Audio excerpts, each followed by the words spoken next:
আজ আবার মেয়ের পরীক্ষা, তাই সকাল সকাল উঠে নিয়েই আগে টিফিন বানাতে বসলাম, কারণ ও আবার ভাত খেয়ে পরীক্ষা দিতে যেতে চায় না বা স্কুলেও যেতে চায় না। তাই ভাবলো ঘরে চিড়া রয়েছে, বাপন কালকে চিড়া এনে দিয়েছিল, আজকে তাহলে বাদাম দিয়ে আলু দিয়ে চিড়ার পোলাওই বানাই। কিন্তু শেষে সেই বাদামটা দিতেই ভুলে গেছিলাম। চিড়াটাকে একটু ভালো করে ধুয়ে জল ঝরাতে রেখে দিলাম ঝুড়িতে। এখানে ফোড়নে দিলাম শুকনো লঙ্কা, একটু জিরা, একটু কালো সর্ষে, আর দিলাম কাঁচা লঙ্কা।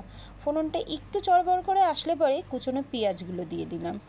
আর এখানে দিয়ে দেবো একদম ছোট্ট ছোট্ট করে কেটে রাখা আলু। আগে পেঁয়াজটাকে হালকা করে ভেজে নিই, তারপরে আলুটা দেবো। কিন্তু আলুটা যদি সিদ্ধ করে দিতাম তাহলে মনে হয় একটু ভালো হতো, কারণ পেঁয়াজটা ভাজতে ভাজতে মানে আলুটা ভাজতে ভাজতে পেঁয়াজটা একটু পুড়ে গেছিলো, মানে একটু বেশিই ভাজা হয়ে গেছিলো। বা আলুটা ভেজে তুলে নিয়ে তারপরে হয়তো এটা করলে ভালো হতো, কারণ আমি চিড়ার পোলাওটাই প্রথমবারই বানালাম। এর আগে একবার বানিয়েছিলাম, সেটাই আবার আলু দিইনি, শুধু বাদাম দিয়ে বানিয়েছিলাম, তাই জন্য সেই অসুবিধাটা হয়নি আর বুঝতেও পারিনি। এই যে এখন আলু আর একটুখানি কারি পাতা দিয়ে দিলাম। কারি পাতাটা ফোড়নে দিইনি, কারণ ফোড়নে কারি পাতা দিলে পরে এত ফাটে এত তেল ছিটকায় যে বলবার মতো না, তাই জন্য আর দিলাম না। তো এখন এই যে এর সঙ্গে একটু ঢাকনা দিয়ে সামান্য একটু নুন হলুদ দিয়ে এটাকে ভেজে নেব। বেশি পরিমাণ মশলাপাতিও দিতে লাগে না, আর খেতে কিন্তু বেশ দারুণই লাগে। কিন্তু এটা আমার থেকেও আমার শাশুড়ি মা ভালো বানায়, তাই একদিন শাশুড়ি মাকে বলবো বানাতে। আমি আজকে বানিয়েছিলাম, মোটামুটি খারাপ হয়নি, কিন্তু খুব একটা যে ভালো হয়েছিল তা না। প্রত্যেক সময় যে আমি সব রান্না ভালো বানাই তা কিন্তু নয়। এই যে বললাম না একটুখানি বেশি ভাজা হয়ে গেছে, পেঁয়াজটা দেখতে পাচ্ছেন একটু বেশিই ভেজে ফেলেছিলাম। এবারে এই যে জল ঝরিয়ে রাখা চিড়াগুলোকে উপর থেকে দিয়ে দিচ্ছি। আর চিড়াটা না আমি বেশ ভিজাইনি, তো ধুয়েই দিয়ে দিয়েছি, তো একটু যেই নাড়াচাড়া করেছি তেলের মধ্যে একটু শক্তও হয়ে গেছিলো। জানি না এটা কেন হলো, চিড়ার জন্য হলো নাকি আমি ভিজাইনি তার জন্য হলো, কিন্তু আমি ইউটিউবে দেখেছিলাম এটাকে কিন্তু ভেজায় না, ভালো করে একটু ধুয়ে নিয়ে জলই ঝরায়। তো সেইভাবেই করেছিলাম, জানি না কেন এরকম হলো। তো মাকে জিজ্ঞেস করছিলাম, মা বলল অনেক সময় চিড়াও একটু শক্ত হয়, তাই কারণেও হতে পারে। তো যাই হোক, প্রথমবার করলাম যখন খারাপ হয়নি। আর এর আগের বার যখন করেছিলাম তখন তো চিড়াটাকে আমি ভিজিয়ে রেখেছিলাম, আর চিড়াটা একদম পুরো পাক হয়ে গেছিলো, মানে চিড়া সিদ্ধ হয়ে গেছিলো। আর বাইরের ওয়েদারটা কিন্তু আজকে বেশ ভালো আছে, বৃষ্টি টিষ্টি নেই, আর সব জামাকাপড় সবাই মিলতে বসিয়ে দিয়েছে। আমি তো আজকে জামাকাপড় মেলার সুযোগ পাইনি, কারণ দড়ি সব আটকা। মা আর মানে আমাদের যে ভাড়া থাকে ওরাই সব দড়িতে মিলে রেখেছে, কারণ ওদের তো আর ওয়াশিং মেশিনে ড্রাই করার নেই, আর মাও ড্রাই করে না রোজের জামাকাপড়গুলো, কিন্তু আমারটা তো ড্রাই করার সুবিধা রয়েছে, তাই জন্য আর আমি করিনি। এই যে এইখানে চিড়ার পোলাওটা আমার হয়ে গেছে, আর গোলু ফ্রিজের মধ্যে কালকে রাত্রিবেলা রুটি আর ওই তরকা ছিল, সেটা বার করে খাচ্ছিল, ওর এত খিদা পেয়েছে নাকি আমার চিড়ার পোলাও করা পর্যন্ত ওয়েট করতে পারছে না। এখানটা আমি অল্প কটা বাসন আছে, আর এগুলো তো কালকে রাত্রিরেই মেজে রেখে দিয়েছিলাম, এ কটা মাজবো এখন।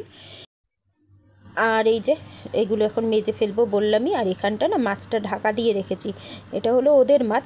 ওদের মাছ বলতে আমরাও এই মাছগুলো খাই, মানে আমি তো তেলাপিয়া খাই না, আমি আর বাপন, মা জেঠু ছেলে মেয়ে কিন্তু এই মাছই খায়, কারণ ওদের আমরা পচা মাছ খাওয়াই না বাচ্চাগুলোকে, একদম আমরা যেই মাছ খাই সেই মাছই খাই। তো এটা ফ্রিজে ছিল বলে একদম জমাট বেঁধে রয়েছে। আর এই যে ঘরের অবস্থা দেখুন, চারিদিকে জামা কাপড়, আমার আর ভালো লাগছে না এই জামা কাপড়ে। আর গোলুকে আমি বলছিলাম তুই এটার পরে চিড়ার পোলাও খেতে পারবি, বলছে হ্যাঁ।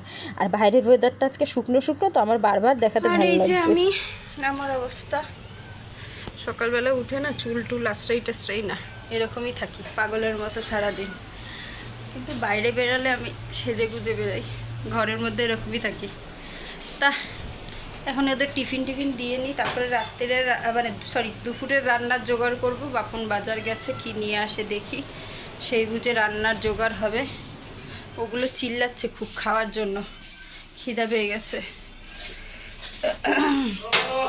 কালকে রাত্রিবেলায় যে আলু কেটে রেখেছিলাম, এরকম কালো কালো হয়ে গেছে, তো আলু ভাজবো বলে, তারপরে তো বাপন তরকারি নিয়ে আসলো, তাই জন্য আর আলু ভাজিনি। তা চলুন, হ্যাঁ ঘর দুয়ার গোছানো হয়ে গেছে। এই জামা কাপড়ের জন্য না ঘরগুলো যেন নোংরা নোংরা লাগছে, মানে অস্থির লাগছে ঘর দুয়ারগুলো আমার। তা চলুন, হ্যাঁ কাজগুলো সারি একে একে, তারপরে আসছি। তো এখন চিড়ার পোলাওটা বেড়ে নিচ্ছি ওদেরকে দেবো বলে। এটা গোলুর জন্য বাড়ছি। বুচান এখনও ঘুমাচ্ছে, কারণ বুচান কালকে রাত্রি মানে ভোর 4টে পর্যন্ত পড়েছে রাত্রে জেগে, সেই জন্য ওকে এখন ডিস্টার্ব করছি না। ও পরীক্ষার আগে উঠবে, উঠে স্নান টান করে খেয়ে একবারে বেরিয়ে যাবে বলেছে।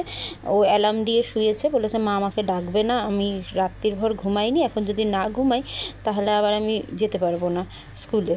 তাই যে গোলুকে আমি বলছিলাম কী রে কেমন হয়েছে বল, ক্যামেরার সামনে প্রথমে একটুখানি মুখে দিয়ে বলছে ভালো হয়েছে। আমি যে কী রে সত্যি কথা বলছিস না, তাই জন্য হাসছে, কারণ সেরকম ভালো হয়নি বললাম না, তাও মিথ্যা কথাই বললো।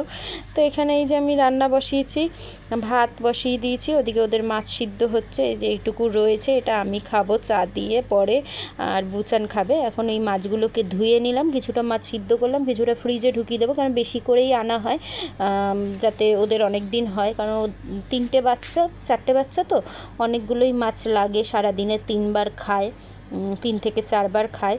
আর আমাদের আজকে বাজার থেকে এসছে হলো ইলিশ মাছ, ছোট্ট ছোট্ট যে ইলিশ মাছ, সেই ইলিশ মাছ 5খানা কেটে নিয়ে এনেছে। এটা কিন্তু লেজা মাথাটা রেখে দেবো আর পিসগুলোকে ভাজবো, কারণ আজকে বলেছে ইলিশ মাছ ভাজা আর আলু ভাজা করতে। আর এখানটা গোলু বসেছে পড়তে, ওর সকালবেলা টিফিন খাওয়া হয়ে গেছে। আর ও বললাম না, ওই যে উনি ঘুমাচ্ছেন, উনি এখন অঘোরে ঘুমাচ্ছে, উঠে তারপরে রেডি হয়ে তারপরে যাবে। এখন আমি একটু চা বসালাম, চা খাবো বলে, কারণ আমার একটু মাথাটা যন্ত্রণা করছে। আর বললাম তো রান্নার কোনো ঝামেলা নেই, যে মাছ ভাজা বসিয়ে দিয়েছি, পেটিগুলো সব যা পেটি আছে আমাদের সবার হয়ে যাবে, তাই জন্যই আর লেজাটাকে ভাজলাম না। লেজা ভাজা খেতেও ভালো লাগে, লেজাটা দিয়ে আমি কাটা বানাবো, মানে লেজা ভর্তা বানাবো বলে রেখে দিয়েছি। আর মাথাটা দিয়ে বাপনকে বলেছি একটু কচুর শাক কিনে আনতে, কচুর শাক বানাবো, তাই জন্য এখন মাছগুলোকে হলুদ নুন দিয়ে মাখিয়ে ভেজে নিলাম। আর এইদিকে এবার ভাতও হয়ে গেছে, ভাতও উপর দিয়ে দিয়েছি, চাও হয়ে গেছে, কটা হয়ে গেছে ভাজা, কটা ভাজলেই হয়ে যাবে। তারপরে একটু আলুটা ভাজবো, ব্যাস রান্না আমার কমপ্লিট। তো এখন এই যে চিড়ার পোলাওটা আমার জন্য ঢেকেই রেখে দিয়েছিলাম, যেহেতু ওই কাজগুলো করছিলাম। তারপরে না আমি আর কোনো রকম ভিডিও করতে পারিনি, আমার শরীরটা আবার খারাপ লাগছিলো, মাথাটা যন্ত্রণা করছিলো। মা সন্ধ্যাবেলা নিয়ে আসলো সবার জন্য ফুচকা, এখন সবাই মিলে সন্ধ্যাবেলা ফুচকা খাবো।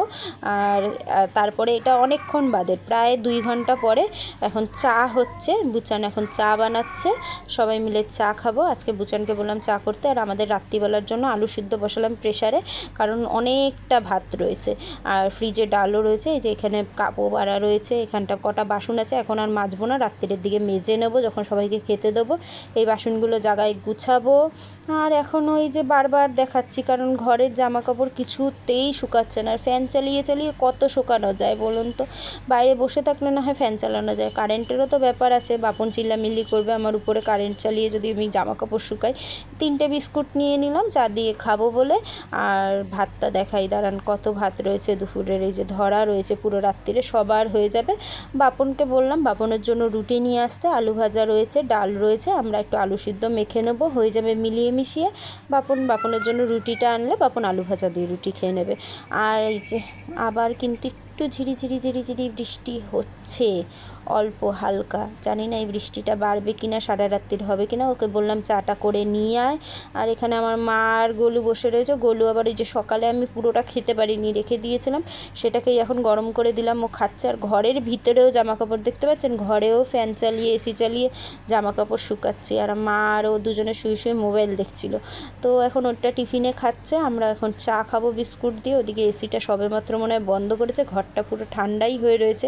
আর ছানাপোনারা ঘুরছে, ঘরটা ঝাড় দিতে হবে, সন্ধ্যা থেকে ঘরটা ঝাড় দেওয়া হয়নি, ঘরটা রাত্রি একবার একটু ঝাড়টা দিয়ে পরিষ্কার করে নেব।